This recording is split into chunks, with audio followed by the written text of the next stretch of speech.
Assalamualaikum warahmatullahi wabarakatuh. Sobat-sobatku yang dirahmati Allah Subhanahu wa Ta'ala, jumpa lagi di Jindro Channel.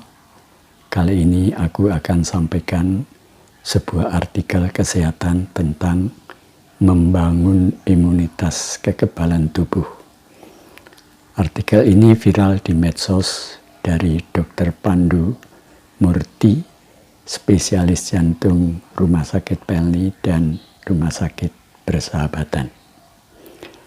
Selama lebih kurang 30 tahun, seorang insinyur bernama Andre Simoneton telah melakukan penelitian dan mendapati bahwa semua virus bergetar dalam frekuensi rendah di bawah 5000 Armstrong.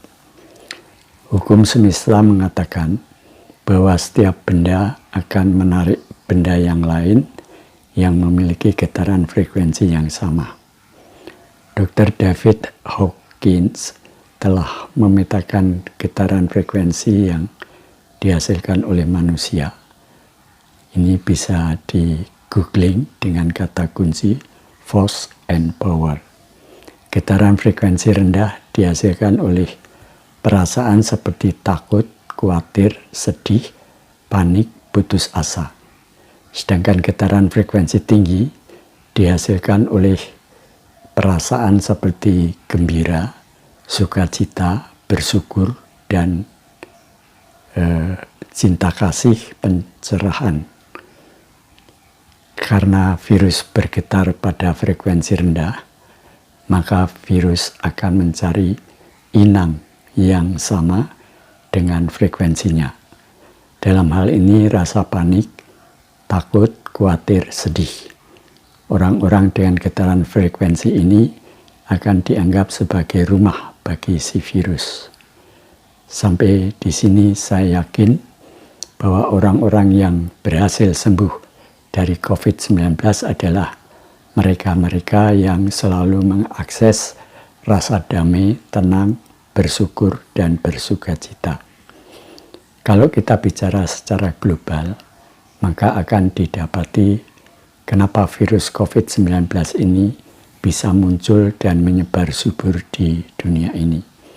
Alasannya adalah karena sebagian besar masyarakat dunia berada pada perasaan takut, khawatir, marah, dan frustrasi. Getaran frekuensi rasa ini ibarat tempat yang subur bagi perkembangan virus. Kalau kita cermati di kitab-kitab suci, di situ selalu ada perintah untuk senantiasa mengakses rasa di getaran frekuensi tinggi seperti bersyukur, tenang, bersukacita, berserah diri, dan cinta kasih sayang. Hati yang gembira, senang, bahagia adalah obat. Di dalam ketenanganmu lah terletak kekuatanmu. Jagalah hatimu dengan segala kewaspadaan, karena dari situ terpancar kehidupan. Akhirnya tetaplah tenang, jangan mudah takut dan panik. Akseslah selalu perasaan senang, gembira, dan bersyukur, sehingga imunitas kita semakin baik. Sobat-sobatku, terkait dengan imunitas tubuh, mari kita simak penjelasan dokter lainnya yang terkait dengan ini. Ini dia. Halo Sobat Sehat, jumpa lagi dengan saya Dr. Sung. Nah, video kali ini saya akan bahas tentang bagaimana sih caranya meningkatkan sistem imun. Apa itu sistem imun? Nah, sistem imun sendiri adalah sistem kekebalan tubuh kita untuk melindungi tubuh dari benda asing, termasuk kuman seperti bakteri, virus, racun, dan lain-lain. Nah, kemudian ada juga namanya respon imun. Jadi respon sistem imun kita terhadap benda asing tadi, ya. Ada yang normal, ada juga yang berlebihan, dan biasa kita sebut dengan autoimun.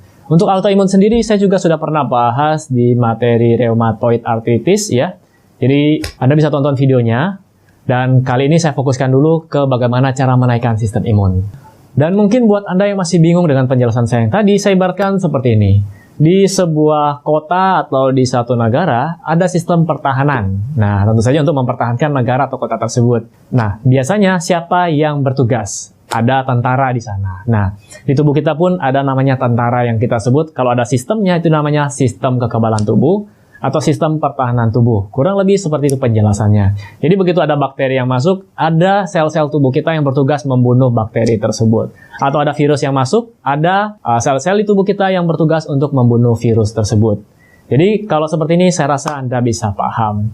Lalu apa saja atau faktor apa saja yang dapat meningkatkan sistem imun kita? Jadi yang pertama adalah asupan makanan yang bergizi. Jadi tubuh kita membentuk sel-sel untuk jadi tentara di tubuh kita. Kita sebut dengan antibody, ada yang namanya IgG, IgM dan sebagainya, sel T dan lain-lain. Saya tidak bahas di sini. Kalau saya bahas itu semua kita jadi kuliah kedokteran, ya. Jadi saya memberikan langsung solusinya. Yang pertama tadi adalah mengkonsumsi makanan yang bergizi, terutama mengandung karbohidrat, protein, lemak. Jadi proteinnya perlu Anda perhatikan. Setiap sel kita butuh protein untuk membuatnya, ya. Kemudian yang kedua adalah tidur dan istirahat yang cukup. Nah, untuk tidur sendiri saya pernah bahas di video saya sebelumnya. Jadi tidur akan mempengaruhi tubuh kita, baik itu cara berpikir, konsentrasi, kemudian salah satunya adalah sistem kekebalan tubuh. Jadi kalau kita kurang tidur, sistem kekebalan tubuh kita akan menurun. Dan bukan hanya resiko terkena penyakit terinfeksi virus, bakteri, juga ke arah cancer. Nah, untuk lebih lengkapnya Anda silakan tonton, saya berikan linknya di sini atau di sini, di bawah ini, ya. Nanti Anda tonton di sana supaya lebih jelas. Kemudian yang ketiga adalah hindari stres. Nah, kalau ngomong-ngomong soal stres, saya sudah banyak sekali bahas tentang stres di video-video saya sebelumnya. Stres ini dapat membuat sistem kekebalan tubuh kita juga kacau, sistem hormonal, kemudian sistem saraf, dan lain-lain. Termasuk sistem pencernaan loh. Jadi, ketika Anda stres, ya siapa di sini ketika stres tidak nafsu makan? Atau siapa di sini ketika stres, nafsu makannya malah naik. Jadi, semua sistem dalam tubuh kita juga akan ikut kacau ketika kita stres. Loh dok, kan kita hidup butuh tantangan. Ya, kalau stresnya sewajarnya dan Anda bisa manajemen stres Anda itu bagus. Jadi bukan berarti Anda tidak boleh stres sama sekali, bukan seperti itu. Ya, Anda perlu mengelola stres Anda. Kemudian yang selanjutnya adalah rutin olahraga. Nah, mereka-mereka yang rutin olahraga mempunyai fisik, mempunyai daya tahan tubuh lebih baik dibandingkan mereka yang mager, malas gerak. Jadi hanya tiduran, hanya duduk aja main komputer, main HP, ya. Jadi mereka yang punya aktivitas fisik rutin, berolahraga, minimal seminggu 3-4 kali Anda bisa lakukan. Kalau tanya berapa lama? Ya tergantung waktu Anda. Jadi saya sarankan sih buat Anda ya, yang secara umum Anda bisa lakukan jalan cepat sekitar 45 menit sampai 1 jam. Kalau olahraga yang lainnya sesuaikan dengan kondisi fisik Anda, sesuaikan dengan usia Anda. Jadi jangan terlalu dipaksakan juga, jangan sampai Anda sakit karena Anda terlalu overtraining. Selanjutnya, hindari rokok dan alkohol. Kalau ini saya rasanya sudah tidak perlu jelasin panjang lebar, Anda semua sudah tahu. Kemudian, bersihkan gigi Anda. Nah, gigi ini perlu Anda bersihkan minimal 2 kali sehari. Ya, yang itu yang saya anjurkan. Anda boleh konsultasi dengan dokter gigi Anda. Apalagi kalau Anda punya masalah gigi sensitif, bolong. Nah, buat Anda yang punya gigi yang bolong, segera ditambal atau lakukan konsultasi ke dokter gigi Anda. Karena pada saat gigi Anda bolong, ini akan mudah sekali tersimpan sisa-sisa makanan dan ini menjadi sarang bagi bakteri. Nah, nanti arahnya akan menjadi sinusitis, kemudian abses, ya. Ini akan membuat daya tahan tubuh Anda menjadi drop. Oke, yang terakhir Anda bisa mengkonsumsi vitamin seperti vitamin C, vitamin B kompleks, dan vitamin D.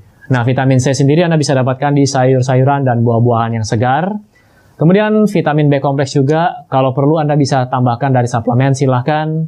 Dan vitamin D. Nah, kalau vitamin D Anda bisa dapatkan gratis, asal Anda mau sedikit berkorban. Ya, bukan berkorban ya. Anda keluar jalan-jalan sebentar, terkena sinar matahari, jangan gunakan sunblock untuk dapatkan vitamin D-nya.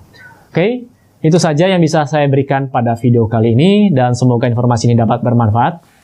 Demikian sobat-sobatku, semoga bermanfaat. Wassalamualaikum warahmatullahi wabarakatuh.